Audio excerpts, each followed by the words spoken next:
Sana ang pag-ibig parang itlog ng mga lalaki. Alam niyo kung bakit? Kasi ano? Ha? Sabihin mo! Ituloy mo! ginagawa mo. Bakit? Natatakot ka? Sabihin mo! Huwag ka matakot! Hindi man sila pantay. At least, hindi naghihiwalay.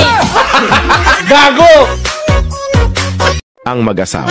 Kapag pangit ang lalaki at maganda ang babae, ang tawag diyan diskarte. Kapag babae naman ang pangit at gwapo ang lalaki, tawag diyan ay ginayuma.